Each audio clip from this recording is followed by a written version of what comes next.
최고시계 언론 에디터 감다다입니다. 엄상익 변호사님은 조세형, 탈옥수 신창원 이런 유명한 사회적으로 유명한 범죄자들 변호하신 걸로도 유명하신데요. JMS 정명석 총재 성폭행 피해자들 위해서도 변론하셨습니다. 잊힌 기록인데 최근에 방영된 넷플릭스 나는 신이다 때문에 세상이 떠들썩해졌습니다. 넷플릭스 어떻게 보셨어요? 넷플릭스요? 네. 우연히 넷플릭스를 틀었는데, 네. 첫 장면에 내 목소리가 나오더라고요. 그러셨다면서요. 예, 깜짝 놀랐죠. 그러고, 네. 제 경우에는, 네. 현상 너머에 있는 문제를 여러 번 소송을 하면서 현상 너머에 있는 본질을 보려고 많이 애를 썼는데, 네. 너무 외형적인 것만 나오는 게 조금 아쉽더라고요. 그 본질, 믿음이 뭔지, 네. 왜 사람들이 그렇게 들어갔는지 하는 본질에 대한 게 조금 더 좀 더 연구됐으면 하는 아쉬움이 있었습니다. 오래전 20년 된 기억이 네. 갑자기 이렇게 딱 떠올려졌을 때 어떤 느낌이셨어요? 갑자기 그 기억이 난 게 아니고요. 네. 그 사건을 접하고 처음부터 마지막까지, 네. 정말 그 사람들의 어떤 정신적 공허라는 건 무엇인지, 그 공허가 있을 때, 네. 블랙홀처럼, 이 빨려드는 게 무엇인지, 네. 그렇게 빨아들이는 주체가 진짜 천사인지 악마인지, 사람들이 뭐를 추구하는 것인지, 예. 그거를 순간순간을 메모해두고, 글을 써두고, 아주 두꺼운 원고지 거의 한 1500장, 2000장으로 그때 써둔 게 있거든요. 예, 그래서 예.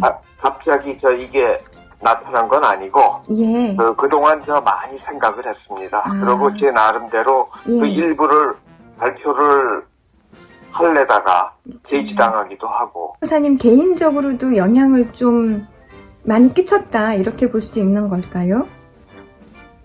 그렇죠. 그 변론을 통해서 믿음의 본질이 무엇인지, 네. 안면교사를 통해서 어떤 게 진정한 믿음인지 신앙인지, 네.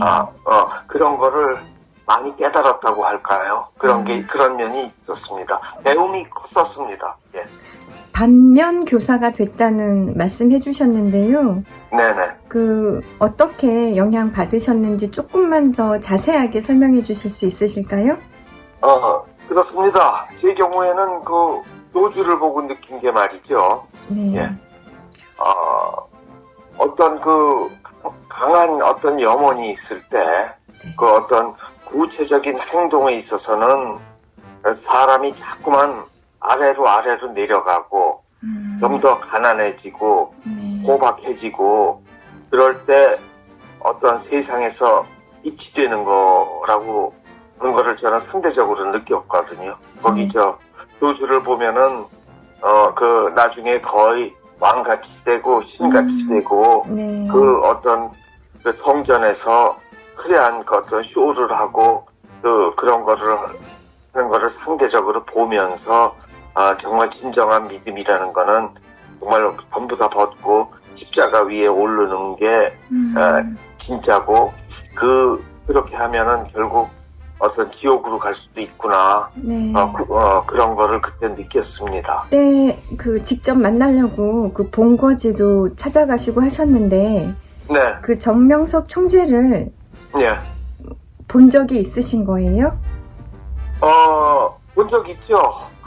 구치소에서 공소장 열심히 보는 거를 옆에서 지켜봤습니다. 그때 보셨어요?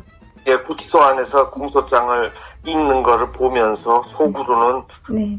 메시하고 신이라면서 네. 일개 검사가 쓴 공소장 들치면서 저렇게 보느니까는 그 역시 불쌍한 인간이구나 그런 거를 느꼈었죠. 그분이 초등학교 졸업 학력인데 예. 그 공소장을 다 이해했어요? 이해하는지 안 하는지는 제가 알 수는 없죠. 그냥 그 모습을 바라봤을 뿐입니다. JMS 소송 맡으신 게 예. 이렇게 그 변호사의 요청 때문이신지 아니면은 그 친구분, 고등학교 때 하숙 같이 하셨던 예. 그 친구분 영향인지? 일단은 친구가 소개했고요. 네. 요새 그 넷플릭스에 나왔던 김도영 교수가 네. 대학원생이었을 때 지도 교수인 친구가 제 고등학교 동기거든요. 네. 그 친구가 소개를 했고, 네. 그 다음에는 전에 그 JMS 소송을 1차로 맡았던 분이 네. 아주 그 곤란한 상황에 처했다고 하소연을 하시고, 정말 이게 무서운 단체라는 거를 얘기하는 바람에 예. 묘하게 그 호기심하고 도전의식이 생긴 거죠. 그러면 그때부터 쭉 김도영 교수하고도 친분이 이어지게 된 건가요? 맨 처음에는 그 엑소도스라는 사람들하고 이렇게 대화를 좀 했었습니다. 네. 그러다가 이제 그 입장 차이라 그럴까요? 네. 그런 게 있었죠. 그분들 대표들이 여러 분이었는데 네. 한 사람 아니라 네. 김동형 교수는 그 중에 한 분이었는데 그 각자 생각하는 그 사고 방향이 틀리더라고요. 네. 그러니까 예를 들어서 저는 일단 변호사 입장으로 그 사람들이 저한테 온 거 아니겠습니까? 예, 변론해 주시라고. 예. 그러면 저도 그 어떤 크리스찬이고 하지만은 법의 입장에서는 대한민국은 종교의 자유가 있거든요. 네. 대한민국엔 종교의 자유가 있으면은 예.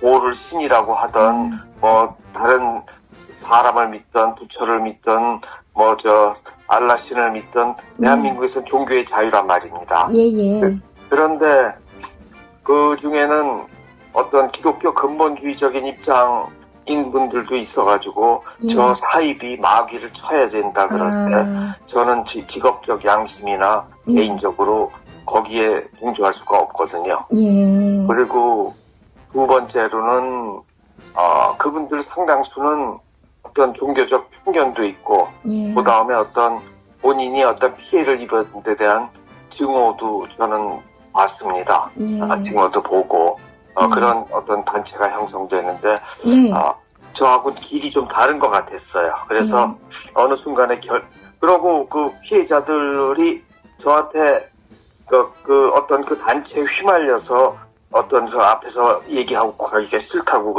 그러면서 변호를 해달라 그래서 어떤 선을 분명히 하고 제 길을 갔죠. 민사소송으로 하는 길로 해서 법정에서 모든 거는 법정에서 증인을 통해서 그 고발을 하거나 폭로를 하면은 각 절차를 통해서 하면은 어떤 신문이나 방송 언론에서 보도를 하는 그런 형식을 취했다고 할까? 저는 그렇게 했어요. 그럼 몇 년간 그때 변론 사건 맡으셨던 거예요? 처음부터 대법원까지 꽤 오래되죠. 몇 년 되는데 정확히 지금 기억이 몇 년 몇 개월인지 기억이 안 나네. 하여튼 2000년 이전부터 2000 몇 년까지 했는데 대법원까지 했죠. 되게 힘드신 변호사로도 그렇지만 개인적으로도 믿음적으로도 되게 힘드신 시간이셨을 것 같아요. 아주 힘들고 지금도 힘들어요. 최근에 보면은 JMS 정명숙 총재 여신도 성폭행 사건 공범으로 JMS 2인자 정조은 씨 포함해서 8명이 재판에 넘겨졌더라고요. 이런 사건들도 계속 접하시게 되고 변호는 안 하시지만 어쨌든 초기에 중요한 역할을 해주셨기 때문에 이렇게 이어질 수 있는 거 아닌가요? 하여튼 소송을 통해서 마지막까지 결론을 내고 저는 피해자들을 위한 일단 제가 중심을 잡은 거는 피해자들을 중심으로 잡았습니다. 그리고 변호사로서 피해자들이 요구하는 사항, 생각하는 사항을 중심으로 삼았거든요. 그런데 또 다른 어떤 그 JMS에 반대하는 단체는 어떻게 하든지 사회적으로 JMS를 모방하고 폭로하고 어떤 파괴하는 그런 어떤 그 나름대로의 어떤 목적이 있었거든요. 그 목적이나 또는 그쪽은 어떤 여러 가지 다른 방법을 통해서 하는 것이고, 저는 법정을 통해서 하는 것이니까는, 이 법정을 통해서 민사소송 절차로 한다는 것에 대해서 그 이해를 못 하시는 분들은 비겁한 놈이라느니, 돈만하는 놈이라느니, 공격이 엄청나시더라고요. 그렇게 하고, JMS 측에서는 테러 위협도 하고, 또 뭐, 여러 가지 그런 말들도 전해오고, 어쨌든 힘들었죠. 예. 지금까지도 여파가 있다는 말씀이신 거네요? 그럼요. 지금도 이런 거에 대해서 한마디 하면은, 여러 군데서 아주 그냥 내망신을 주려고 많이들 공격해오네요. 예. 그래서 인터뷰 같은 거나 취재에 응하지 않았다, 이렇게 말씀도 하셨던 걸로 기억합니다. 하여튼 저는, 뭐 어떤 공의를 가지고, 그래도 나름대로 공의를 가지고 그 단체를 고발해온 사람들한테 어떤 그 공을 흐트리거나 그 폐가 안 되기 위해서 그게 끝날 때까지 침묵하고 있는 게 나이 먹은 사람으로서 바른 태도가 아닌가 생각합니다. 나중에는 혹시 얘기할 수 있을지 몰라도 지금은 침묵해야 되는 게 제 태도라고 생각합니다. 되게 어려운 입장에 계시네요. 좋은 일을 하셨음에도 불구하고. 그렇죠. 그 방송에 이렇게 보면은 방송 의도가 있잖아요. 잘못 말하면 그 의도에 어떤 의도를 훼손할 수도 있잖아요. 그 본질 문제를 얘기하면은. 싸워온 단체들 보면은 나름대로는 어떤 공정과 정의라고 명분을 내세울 거 아닙니까? 저는 어떤 분명한 생각과 철학과 해온 행동이 있지만은 지금은 자제하고 조심해야 되는 게 나이 먹은 사람으로서의 태도라고 생각합니다. 오늘은요, JMS 총재 정명석을 상대로 법정 소송을 벌인 엄상희 변호사와 전화 인터뷰를 통해서 JMS, 정명석, 그 단체의 컬트 집단의 본질, 그리고 믿음의 문제에 대해서 말씀을 나누어 보았습니다. 오피니언 리더들이 많이 보는 인터넷 신문 최보식의 언론 에디터 감다다였습니다. 최보식의 언론은 최고의 기자 안목으로 만드는 국내 거의 유일한 고품격 인터넷 신문이에요. 이 신문을 읽는 순간 여러분도 고품격 독자이시죠? 인터넷 포털 사이트 검색창에 최보식의 언론 검색해서 들어와서 함께 해주세요. 유튜브 구독과 좋아요 꾹 눌러주시고 알림 설정하셔서 알림 받을 때마다 꼭꼭 함께 해주세요. 감사합니다.